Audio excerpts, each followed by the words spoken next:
gasta uns 4 Ah, tá acamado. Vamos? Tá acamado, não. Vamos lá? Então vamos começar mais uma vez. Aqui nos encontramos para o nosso estudo do livro que é o Espiritismo. Pai nosso que estais nos céus, santificado seja o vosso nome. Venha a nós o vosso reino. Seja feita a vossa vontade, assim na terra como nos céus. O pão nosso de cada dia dai-nos hoje, Senhor. Perdoai as nossas dívidas, assim como nós perdoamos aos nossos devedores. Não nos deixeis cair em tentações, livra-nos, ó meu Deus, de todo mal. Que assim seja. Rogamos a Deus, a Jesus, a presença, que possa nos amparar a todos e que assim seja. Então vamos lá. O livro que é o Espiritismo, capítulo 1, Pequena Conferência Espírita, né? É a página 78. É uma pergunta, né? Sacerdote. Um sacerdote. Vamos lá. Eu perdi. Embaixo, lá embaixo, no rodapé, aí embaixo. Suponho. Aí no rodapézinho, aí embaixo. Aí. Deixa eu Pode dar uma... fazer a pergunta? Pode ler, João. Eu leio a pergunta. A gente vai revezando. Suponha que determinados pontos da doutrina católica sejam negados pelo Espiritismo, que o Senhor considera superiores. Imaginemos que possam ser errôneos. As pessoas que, com ou sem razão, os tomam por artigos de fé e, em consequência, neles moldam suas ações. Não teriam a salvação prejudicada por essa crença, segundo o Espiritismo? Não, por certo, ela não as impede de praticar o bem. Ao contrário, ao bem as impede, ao passo que a crença, mesmo a melhor fundamentada, prejudica-las lá de servir de ocasião para a prática do mal. Ao não cumprimento da caridade para o próximo, se tornar duras e egoístas, porque então já não estariam operando as ações. Quem ousará sustentar o contrário? O Senhor... Sim, pode ler. O Senhor acredita, por exemplo, que a fé seria proveitosa a um homem que cresce firmemente em Deus e em seu nome cometesse atos desumanos que teriam os meios de estar esclarecido. Tá. Então, o que ele falou aqui anteriormente? Ele falou que tem pontos da doutrina católica que é negado pelos espíritos superiores, né? Que esses espíritos que Kardec considera superiores poderiam achar que são errados, que são errôneos. E aí ele fala que as pessoas, né, que com ou sem razão os tomam por artigos de fé, em consequência neles moldam suas ações. Quer dizer, tem gente que acredita em algumas coisas da Igreja Católica que para nós, os espíritos, isso não tem valor. Mas para aquelas pessoas aquilo é importante. Aquilo ali ajuda elas a fazer o bem, fazer a caridade, né? Tanto é que ele fala aqui, ó, os tomam por artigos de fé e, em consequência, neles moldam suas ações. Não teria a salvação prejudicada por essa crença, segundo os espíritos? Então, quer dizer, eu acho assim, é o que ele falou aqui, ó, não por certo. Ela não as impede de praticar o bem, ao contrário, ao bem as impele. Ao passo que a crença mesmo, a melhor fundamentada, prejudicá-las-á de servir de ocasião para a prática do mal, ao não cumprimento da caridade para com os próximos, se as tornar duras e egoístas. Então, se a fé que elas acreditam, o espiritismo, ele não vai prejudicar, né? O que o espiritismo vai fazer? Ele vai esclarecer mais, vai clarear mais para as pessoas fazer o bem, praticar o bem.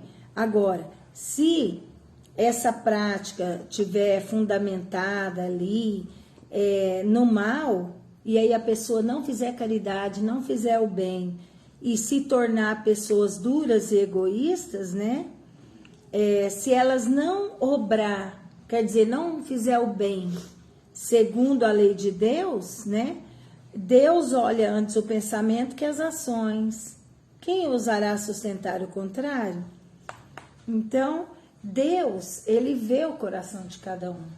Cada um está numa religião, cada um tem a sua fé, tem a sua crença, tem a sua forma de fazer o bem, de fazer a caridade, né? Não é só a doutrina espírita que só tem salvação quem for espírita, não. Das outras religiões também são. Basta a pessoa ser boa, basta a pessoa ter fé, né? Ter aquele compromisso com o que é certo, com o que é errado, com o bem, que não tem problema nenhum, né? Se a pessoa for boa e não tiver religião, ela... Às vezes até é melhor do que quem tem religião, né? Às vezes a pessoa não tem religião e ela é mais caridosa, ela é melhor do que um que tem religião. Então, não é a fé... Não é a religião. Não é a religião. Não é isso que faz o homem melhor ou não. É a crença, né? A crença em Deus, é acreditar nos ensinamentos, é acreditar na caridade, no amor. É isso. Ele fez uma pergunta, o sacerdote fez uma pergunta se os espíritos não condenam certas atitudes de algumas outras religiões, vamos dizer assim, né? Não vamos falar católica, não. Aham. Ele meio que fez uma pressão, né? Porque eles condenam as nossas práticas, Aham. não é? Sim. Eles condenam, tanto o católico quanto o evangélico, quanto qualquer outra religião, condena as nossas práticas. E aí ele meio que fez uma pressão, né? E vocês, né? Os espíritos, Que julga superior. se julga superior, vocês não acham que essas pessoas serão prejudicadas ou alguma coisa nesse sentido? Né? Porque esses espíritos que se dizem superior pode estar condenando alguma prática da nossa religião, né? Pelo contrário, nós não... Eu acho, né? Do jeito que explicou aqui, eu entendi assim, que para nós espíritas, tanto faz, só se a pessoa estiver praticando mal, né? Mesmo seguindo a religião, ela é praticando mal. Isso, porque é o que ele fala aqui nessa parte, ó. Deus, porque então já não estariam obrando segundo a lei de Deus. Se a religião tornar as pessoas duras e egoístas, elas não vão estar fazendo as suas obras segundo a lei de Deus. E aí, o que Deus faz? Deus olha antes o pensamento que as ações. Às vezes a pessoa ela tem a aparência da bondade. Parece ser boazinha, mas lá no íntimo, lá no pensamento, ela é má, ela é rancorosa, ela faz maldade pelas costas. Então, assim, Deus, ele vê tudo lá no fundinho do nosso coração, do nosso pensamento, o que é que a gente tá pensando, o que você tá obrando, porque às vezes você não faz a obra, ação material física, mas você faz pelo pensamento, você pensa mal, deseja mal, né? Então... Joga a pessoa contra a outra. Isso. Aqui ele fala, a fé seria proveitosa a um homem que cresce firmemente em Deus e em seu nome cometesse atos desumanos ou contrário à caridade? Tem muita religião que faz isso. Está lá na frente, se diz temente a Deus, se diz que confia tanto em Deus e, no entanto, está praticando atos desumanos, né? Existem religiões que faz isso, mas quem somos nós para julgar, né? A gente não tem que julgar nada. Não é só lá no catolicismo, tem pessoas que se dizem espíritas. Também, que são más. Não é só no catolicismo, não é só em outras religiões, né, João? Eu falo assim, existem bons espíritas e maus espíritas. Existem bons católicos e maus católicos. Existem bons messiânicos e maus. O problema não é da religião. Não. O problema é do homem. Por isso que ele falou aqui, né? Se ela estiver cumprindo com os seus deveres. Tá bom. Agora, Porque o problema está em nós. Né? E Deus vê tudo que está lá no fundinho do nosso coração. Às vezes você passa de bom moço, religioso, correto, mas você não é. Deus está vendo tudo ali, Deus está enxergando e vendo tudo, né? Então, é isso que ele está falando. E ele ainda insiste aqui na pergunta, né? Parece que ele ainda insiste, ó. Assim, o católico fervoroso que cumpre escrupulosamente com seus deveres e de seu culto não cai na censura dos espíritos? Né? Continuou com o mesmo assunto. Continuou, ele quer que fala. Assim, o católico fervoroso, aquele que tem fé, aquele que vai na igreja, aquele que realmente é um católico atuante, né, fervoroso, que tem uma fé, que cumpre escrupulosamente com os deveres do culto, não cai na censura dos espíritos? Uai, não. Se ele realmente for bom, se ele realmente for assim, cumprir tudo, quer dizer que não é só na aparência, é o coração, ele é de verdade, né? Aí ele fala, quer ler, Isabel? Não. Se isso for para ele uma questão de consciência, e se eu fizer com sinceridade, 1000 vezes sim, entretanto, se for hipócrita e sua piedade for apenas aparente. Os espíritos superiores, aqueles que têm por missão promover o progresso da humanidade, levantam-se contra os indivíduos e negará que a religião dos mesmos nem sempre tem estado isenta. Se entre os seus ministros exigem os que cumprem sua missão com a abnegação cristã, que a tornam grande, bela e respeitável, não pode deixar de convir em que todos compreenderam a santidade de seu ministério. Os espíritos combatem o mal onde quer que encontrem. Esses danários abusos da religião equivalem a atacá-la. Não. A hora que você quiser, se quiser parar, continuar, tá dando? Ela tem inimigos piores, os que difundem os abusos, pois que esses são os responsáveis pelo desabrochar da ideia de que algo melhor, se um podia pedir morresse a religião, seria preciso atribuir aos que dela apresentam uma falsa ideia, transformando-se em arma de paixões humanas e explorando o conceito de ambições pessoais. Então, muito bem. Então, vamos lá. Então, ele continuou na pergunta, né? Aí ele responde, não. É uma questão de consciência, se o fizer com sinceridade, né? Então, se realmente ele é um católico fervoroso, boa noite, Maria, tudo bom? Se realmente ele é um católico fervoroso, cumpridor dos seus deveres, ele tem a sua consciência tranquila e ele faz aquilo com sinceridade de alma, de coração dele. Agora, se ele for hipócrita, o que é hipócrita? É um mentiroso. Fala uma coisa e faz outra coisa, né? E se for hipócrita, e se sua piedade for apenas aparente? Agora não, se for aquela piedade aparente, mentirosa, um hipócrita ou mentiroso, os espíritos vão censurar assim. Aí eles vão censurar, né? Por quê? Porque os espíritos enxergam, eles enxergam tudo.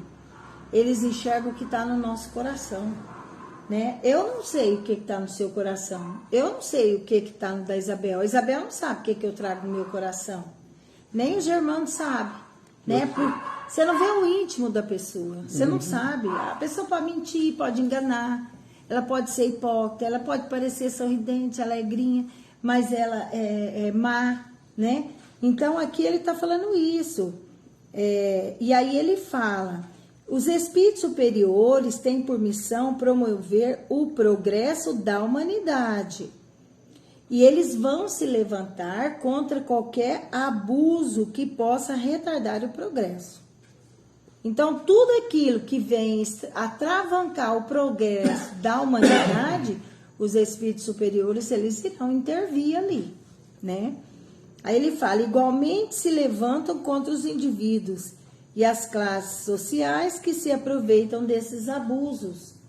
É a mesma coisa, você tem lá um saco de batata, pega uma batata podre e deixa ela cair lá no meio das outras batatas. O que ela vai fazer? Vai apodrecer e aquilo vai minando as outras, não é?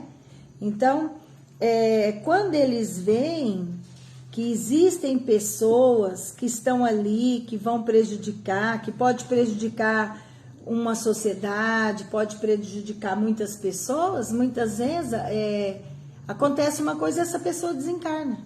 É retirada antes da hora daqui do mundo dos encarnados, né? Então, aquilo que vai prejudicar, eles intervêm.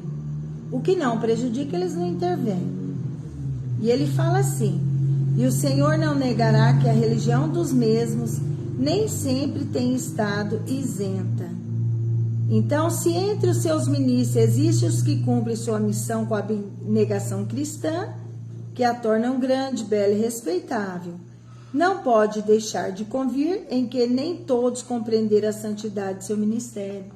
Então, dentro das religiões, é o que eu disse, tem bons espíritas e maus espíritas.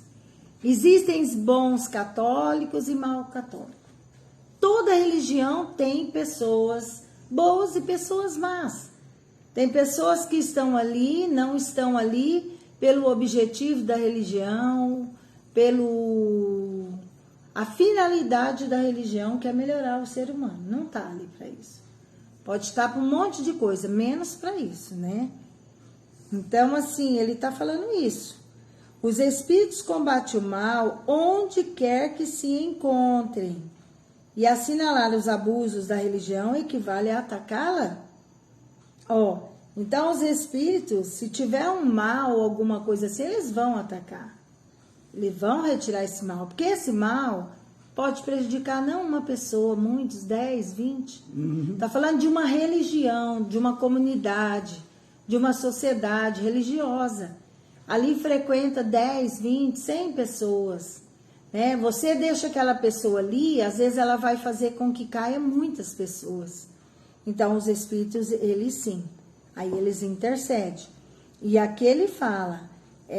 assinalar os abusos da religião equivale a atacá-la? Não. Se uma pessoa está lá na religião, né, fazendo coisas equivocadas, coisas erradas, muito erradas dentro da religião, você mostrar que ela está errada, que ela está prejudicando, você está atacando a religião? Não.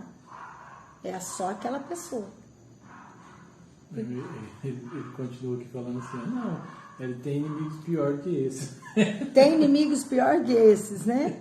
Não, ela tem, quer dizer, as religiões têm inimigos piores. Quais?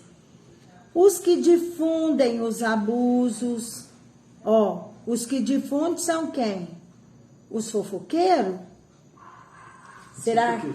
Será que seriam os caluniadores, os difamadores, Tem aqueles que fazem e tem aqueles que propaga, sai fazendo, ainda faz pior, prejudica mais ainda. Pois que estes são os responsáveis pelo desabrochar da ideia de que algo melhor precisa haver para substituir.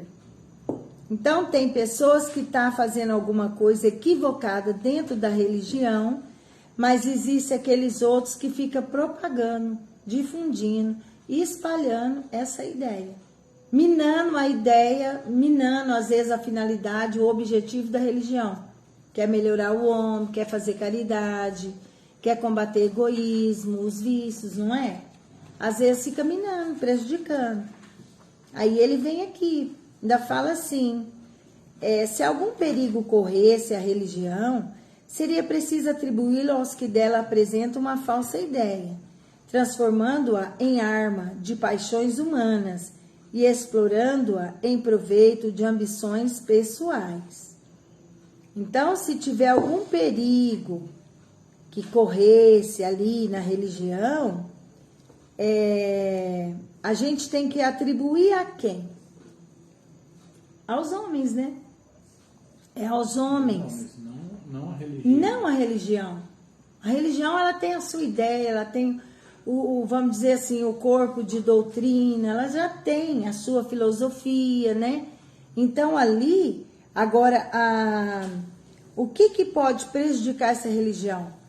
As pessoas, elas vão mudando, vão interpretando, vai deturpando, né? Vai modificando. Oi, Scarlett, boa noite, quanto tempo? Então, assim, ela vai minando, vai prejudicando, começa a falar mal, começa a jogar contra, às vezes contra um pastor, contra uma irmã, contra alguém que está ali na religião, você quer denegrir a imagem dela. Aí depois você joga todo mundo contra a pessoa, né? Isso existe muito, muito existe, né? Boa noite, Maria, saudades. O agosto tá chegando, hein? Então é isso, né? Vamos continuar? Vamos continuar. Então vamos lá. Aí o sacerdote pergunta: o Senhor disse que o Espiritismo não discute dogmas, entretanto defende certos conceitos combatidos pela Igreja, como a reencarnação. A presença do homem na Terra, antes de Adão, nega a eternidade das penas, a existência do demônio, do purgatório e do fogo do inferno. Olha só. O Senhor diz que o Espiritismo ele não discute os dogmas. Verdade. Entretanto, defende certos conceitos combatidos pela Igreja, como a reencarnação.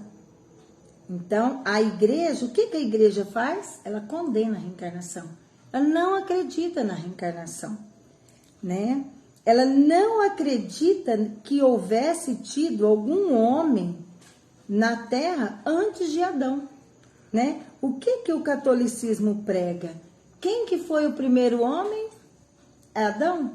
E a mulher, Eva, né? Então, eles pregam isso daí. O Espiritismo vem e fala, não, Adão e Eva não foram os primeiros a habitar o mundo, não foi.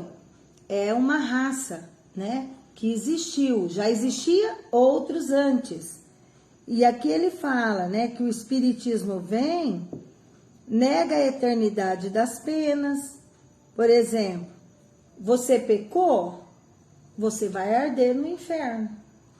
É eterno, não é? Não é assim? No catolicismo, as penas não são eternas? São eternas. Se você foi bom, você vai para o céu e vai ser bom. Vai ser anjo, eterno. E se você pecou, você vai para o inferno. Uhum. Então, ele está falando que o Espiritismo nega isso daqui. Uhum. E a existência do demônio, né? Que o Espiritismo, ele vem falar que demônio, quem que é demônio? Que o anjo de hoje foi o demônio de antes. Uhum. Então, o Espiritismo, ele vem pregar sobre a reencarnação, sobre o progresso, sobre a evolução, Hoje a gente é demônio. Por que é demônio? Porque a gente é mal, porque a gente faz maldade, mas a gente vai evoluir, a gente vai crescer e um dia vamos chegar a ser anjo. Então a gente não prega isso aqui que ele está falando. Isso aqui é do catolicismo. Por isso que a doutrina católica é de uma forma, os seus ensinamentos. O espiritismo é outra, diferente. Então ele está falando da existência do demônio, do purgatório, né? Você vai morrer, passa por vários graus, né? Tem o limbo, tem purgatório, até você ir para o inferno. Então, assim, o fogo do inferno. Então, com a doutrina, agora vamos ver a explicação de Kardec, né? Ele está questionando isso daqui. Essa resposta é grande. Dá uma resposta. Você quer ler, Isabel? Germano lê.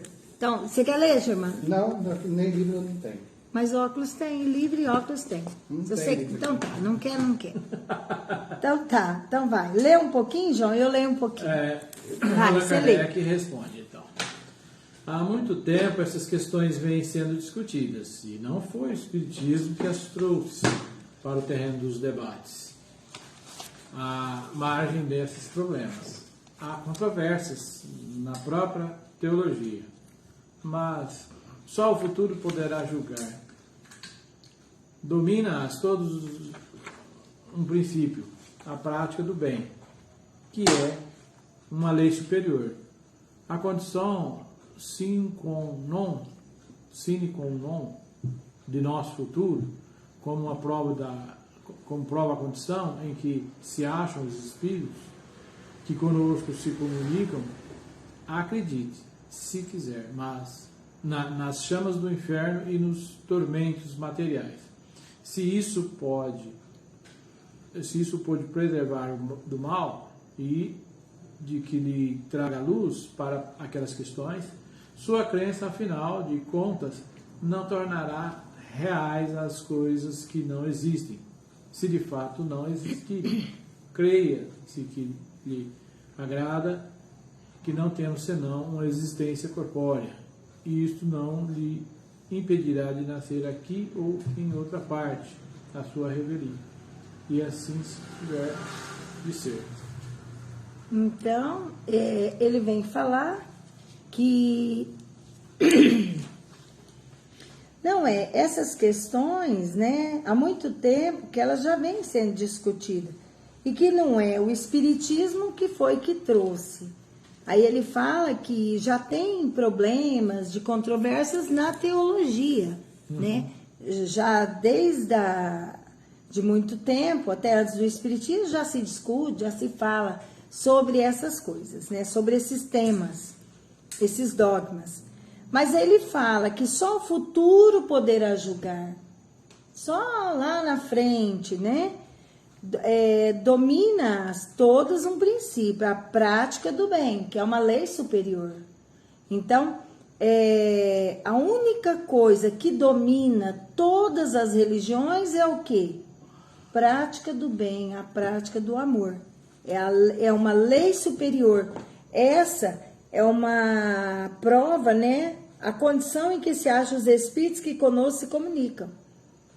Então, ele fala assim: acredite se quiser nas chamas do inferno, nos tormentos materiais, se isso pode preservar do mal e desde que lhe traga luz para aquelas questões.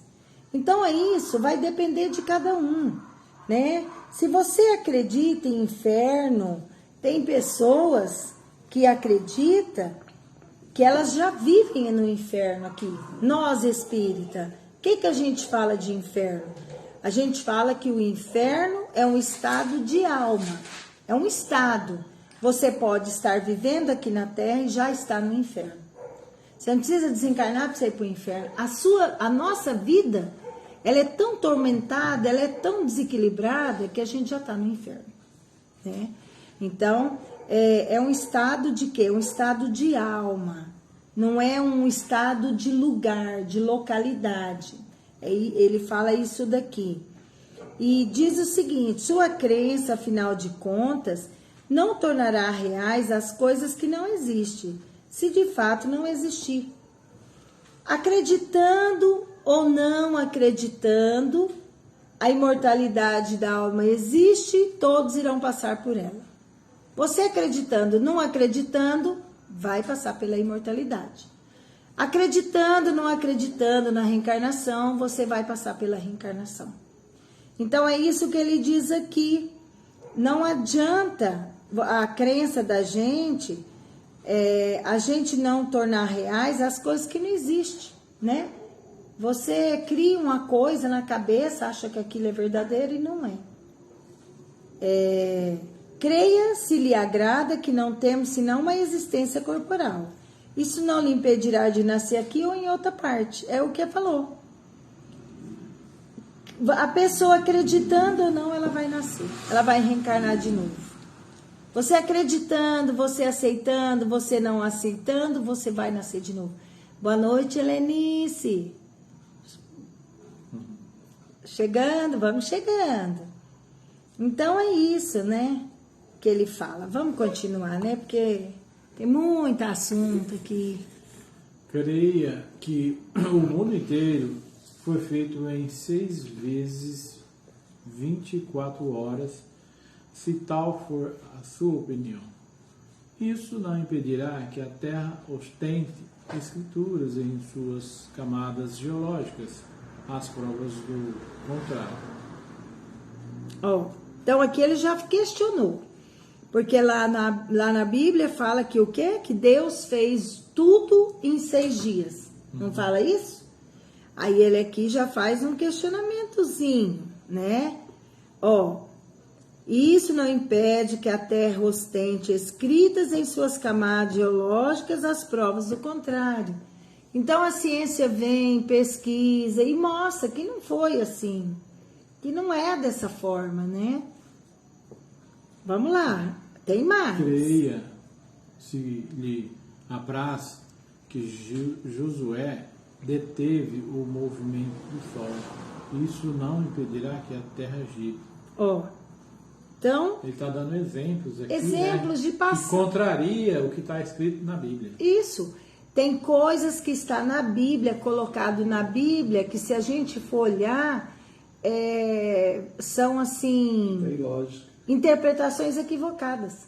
Se você for analisar hoje com a ciência, com o conhecimento, é um equívoco, né? Não tem condições de você crer, acreditar naquilo, né? Hoje não, com o nosso conhecimento.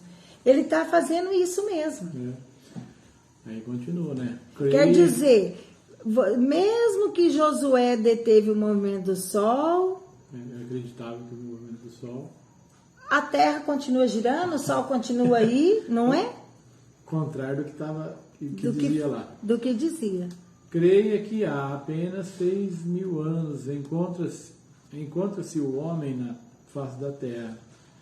Por isso, os fatos não serão impossibilitados de provar o absurdo dessa crença.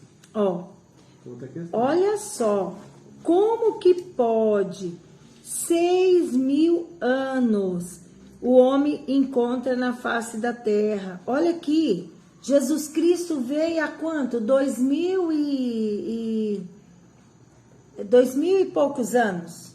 Que Jesus acredita que teve só mais 4.000 antes de Jesus Cristo. Você acha que a criação do homem, de tudo, espinguinho?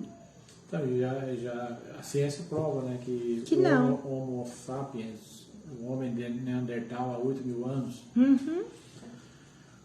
E o que dirá o Senhor se um belo dia, quando menos esperar, a inexorável geologia vier demonstrar com vestígios incontestáveis, como já provou tantas outras coisas, a anterioridade do homem?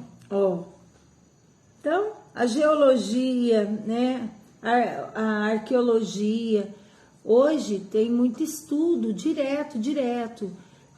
Hoje acredita numa coisa, aí vem mais 10 anos, 50 anos de estudo, aquele estudo cai por terra, vem coisas novas, descobertas novas, que vai mostrando a história da humanidade, né?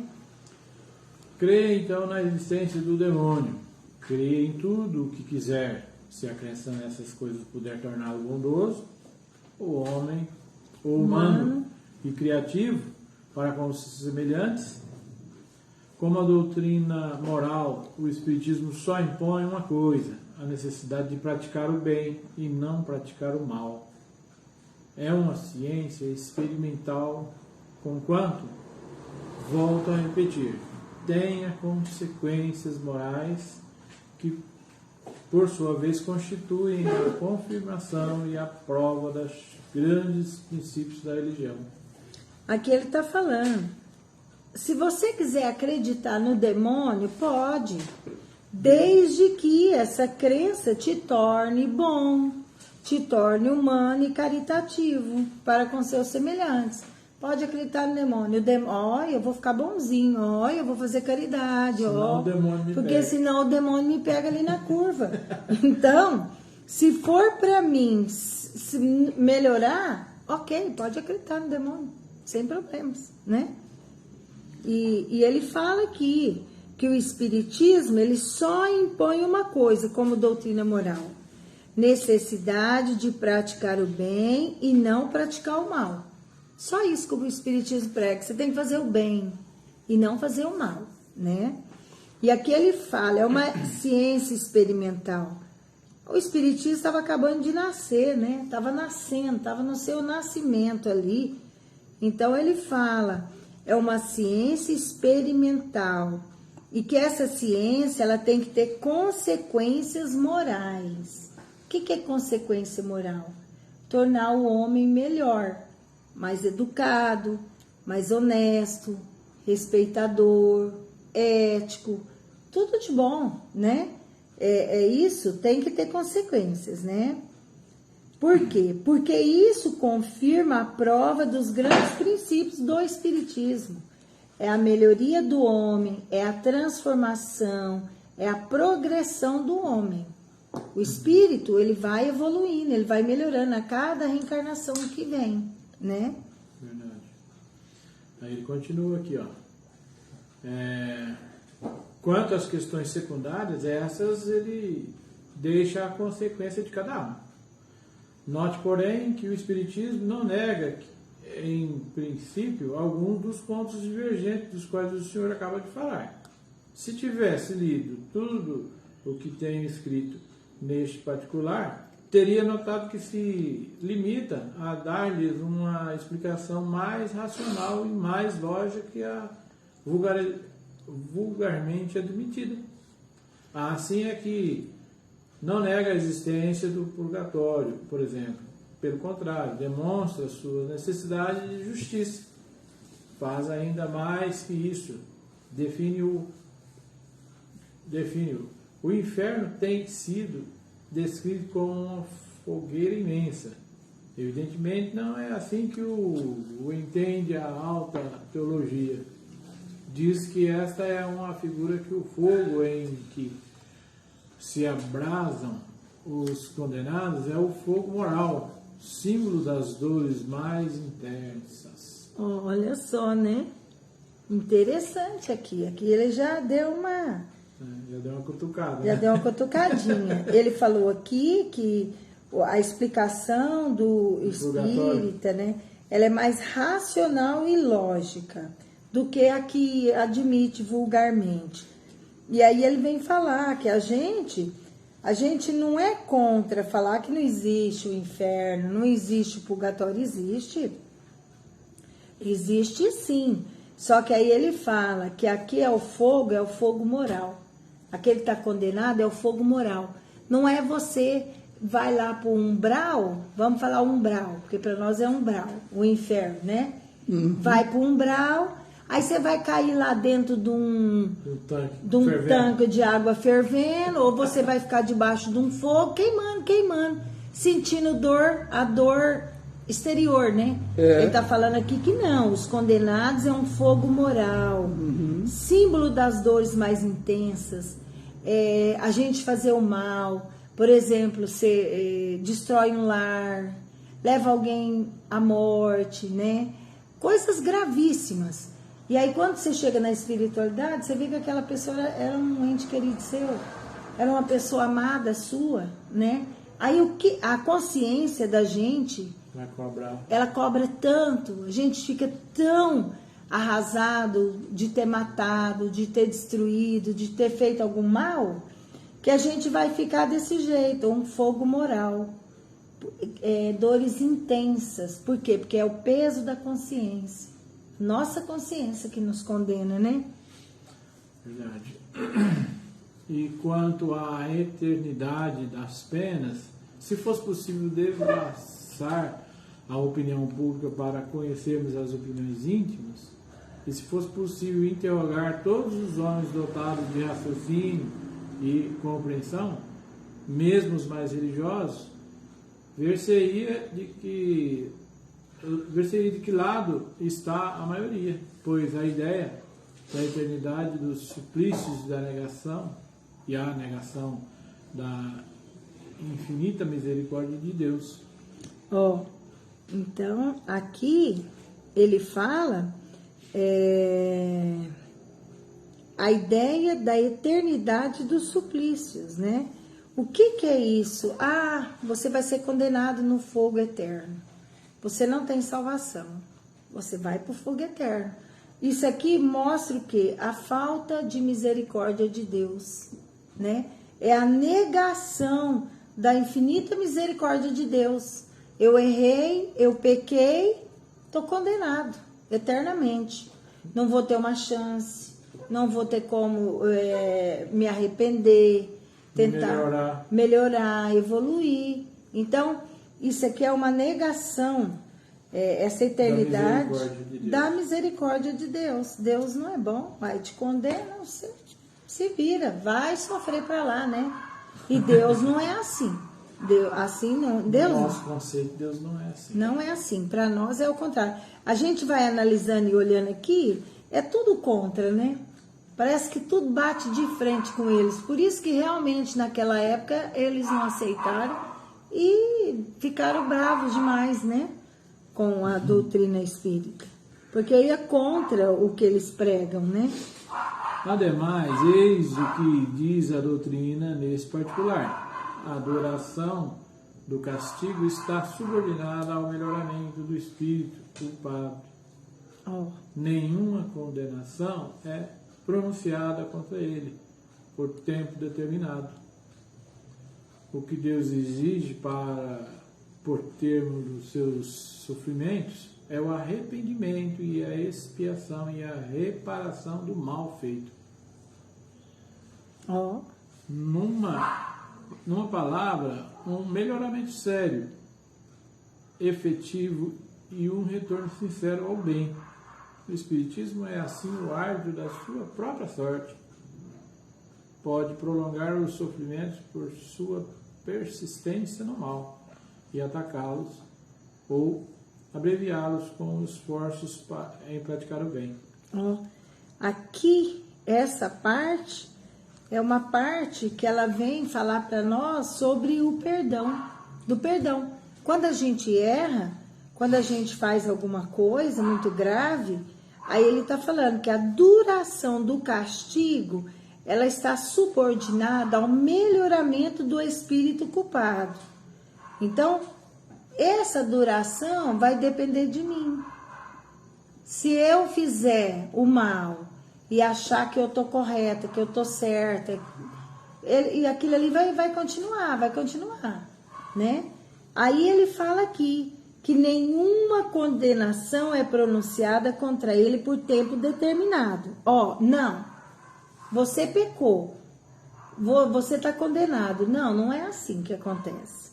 Aí ele vem e fala: o que Deus exige para pôr termo aos seus sofrimentos, de quem pecou, de quem matou, de quem fez uma coisa muito grave, passa por 3 critérios: o arrependimento, a expiação e a reparação. Olha só, quando uma pessoa suicida, quando uma pessoa mata alguém, abandona uma tarefa e alguém se perde no vício por culpa nossa, né? Por negligência, por culpa nossa.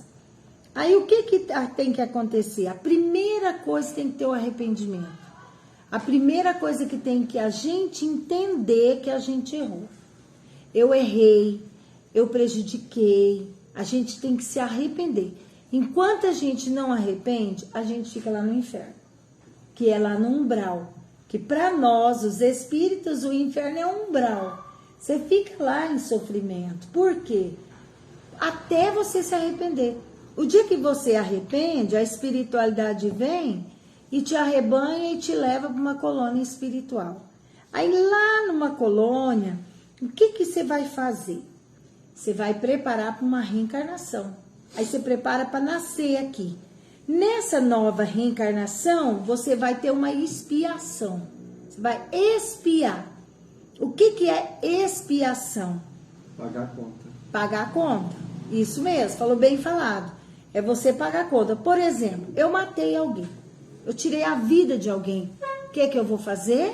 Eu vou nascer, eu vou crescer, eu vou constituir família e esse espírito que eu tirei a vida, eu vou dar a vida. Ele vai nascer dentro da minha casa, do meu lar. Eu vou expiar, eu vou pagar a conta, eu sou devedor dele, eu vou expiar. Estou expiando, é uma expiação. Ter que conviver com aquela pessoa, que dificuldade. Que jeito que essa pessoa vai me aceitar como pai e mãe? Esse filho? Tem tanto filho que não quer pai, que não quer mãe, não é? Por quê? Porque pode ter acontecido coisas graves no passado. Uhum. E aí, o terceiro ponto, reparação do mal feito. Reparar. Aí a gente vai carinhar. A gente matou, a gente feriu, magoou, não foi? O que vai fazer? A reparar. Reparar é o quê? É quando você faz uma coisa errada, aí você vem e tenta remediar. João, eu te dei esse prejuízo. Mas para compensar o seu prejuízo, eu vou tentar fazer isso, isso e isso para reparar o prejuízo. É pagar. Então, a reparação do mal feito. Então, é 3 pontos. Tem que arrepender, aí você reencarna naquela prova para você expiar e reparar. Você vai devolver para aquele que você fez de um jeito, você vai devolver tudo de novo. É a reparação, é devolver um bem. É o fato da pessoa ter a consciência de que aquele sofrimento que ela está passando é por conta de algum mal feito, só isso aí já vale, né? Porque só isso aí... Eu tenho que passar por isso. Deus está me dando essa oportunidade de eu pagar o mal feito. E na consciência da gente, João, a gente sabe que é devedor. A gente sabe, nós espírita principalmente, porque a gente tem a crença da reencarnação, né? A gente está passando uma coisa, parece que abre a sua mente assim e fala, mostra, eu devo isso daqui, eu sou devedor, eu estou reparando, eu estou pagando, não é? Parece falta de falar no ouvido da cabeça da gente. Uhum. E é o que ele fala aqui, ó, numa palavra, um melhoramento sério, efetivo e um retorno sincero ao bem. Então, quando a gente arrepende, quando a gente se propõe a expiar e a reparar, a gente realmente está voltando para o caminho do bem. Agora, quando a gente continua no mal, ele mereceu, eu estava certo. Quando você continua enraizado no mal, vai levar muito tempo. Você vai ter que passar muito, você vai ter que acontecer muita coisa para você cair em si e se arrepender. Então vai demorar mais, né? Aí ele fala, o espírito é o árbitro da sua própria sorte. Então, vai cobrar, a consciência cobra, né? Isso. Ele mesmo é o árbitro. É nós mesmos. Por quê? Porque ou eu posso ir para o lado bom ou eu posso ir para o lado mal. E posso acreditar que aquilo ali está vindo para me resgatar. As dificuldades, os sofrimentos, serve para a gente dar uma parada, uma analisada. Aquilo ali tem um ensinamento. Aquilo ali tem um chamamento para nós, né? Então, aí ele fala assim, pode prolongar os sofrimentos por sua persistência no mal e aplacá-los ou abreviá-los com esforços em praticar o bem. Então, quem que é o árbitro da nossa própria sorte? Não é Deus, não é ninguém, é nós. É nós. A gente tem que arrepender de fazer coisa errada e encaminhar e acertar os passos no caminho do bem, né? Quando você começa a caminhar pelo bem, você vai deixando o mal, aquilo vai ficando para trás, você já não vai querendo fazer maldade, né? Então é isso, né, que ele está falando aqui. Continua? Vamos continuar. 17 horas, 8 horas. Falta 10. Falta um pouquinho. Vamos cantar uma musiquinha? Parou aonde, então? Em Deus? É porque não vai dar para terminar, vai? Não. Parou aonde? Deus. Do fato. Onde Deus? Quando? No fato É, no parágrafo. Do fato da duração do castigo, que fazem que é. 81, na metade. Do fato. Ah, tá. Achou? Começa aí? É, começa aqui. 24 vai ser dia 31. Hã? Vai ser dia 30. 31. 31. Agora eu já tô sabendo lá a segunda. Já tô mais. Vai ser 31 do 7. Então, isso aqui serve para nós. Serve para todos nós, né? Abrir os olhos. Tem que arrepender de ser mal, de fazer coisa ruim. Tem uma frase que eu não esqueço, que o meu pai falava muito, e que uma outra pessoa falava muito. O homem, aliás, está lá no Evangelho, ou no livro de André Luiz, o homem cansado de sofrer no mal, um dia buscará o remédio no bem, né? Então, a gente, por que a gente muda? Porque a gente cansa. Você cansa de sofrer. Aí você cansa de sofrer, você muda de vida.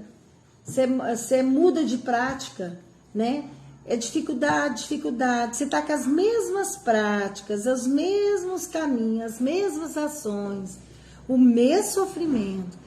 O dia que você muda, aquilo tudo muda, né? Então, é isso que fala. Um dia o homem cansado de sofrer no mal, ele busca o remédio no bem, né? Então, a gente... Ele pode abreviar, né, a vida Isso. dele também. Se ele tinha que viver 80 anos, por exemplo, para pagar alguma coisa, aí, às vezes ele desviou, fez o bem, aí com 60 ele vai. Isso. Né? Pode ser. Como diz, às vezes antecipou a missão, né? Fez o bem. Né? O bem, nossa, o bem tem aquela frase, o bem cobre a multidão de pecados. Não é porque eu matei com a mão, vai ter que arrancar a mão. Não. Se você fizer bastante coisa boa, pode ser que você perde um dedinho, pode ser que perde uma unha, né? Igual tem lá no livro Mensageiros. Lá no Mensageiros, de André Luiz, tem um monte de exemplos de pessoas que vieram para ter uma prova, fazia o bem, aquela prova era diminuída, né?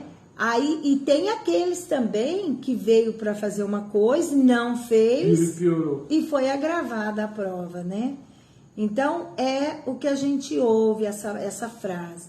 O bem cobre a multidão de pecados. Pode diminuir o nosso sofrimento, as nossas dificuldades, né? Porque não tem outra alternativa para nós. É a lei de amor, é o amor, é o bem. Não adianta, né? Então tá bom, vamos fazer a nossa prece. Então vamos agradecer a Deus, agradecer a presença de todos que estão aqui conosco. Que Deus, que Jesus, Maria de Nazaré, a espiritualidade superior, os médicos, enfermeiros, que todos estejam as correntes Visite os nossos lares, as nossas casas, que todos nós possamos receber um passe espiritual, que a espiritualidade organize, harmonize, equilibre as nossas energias, que todos os nossos centros de forças físico e espiritual possam, Senhor, estar em harmonia.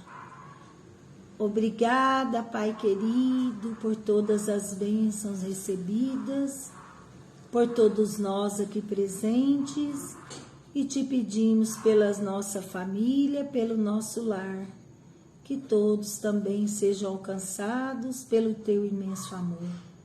E te pedimos pelo nosso planeta, por todos que aqui vivem, por todos que aqui sofrem.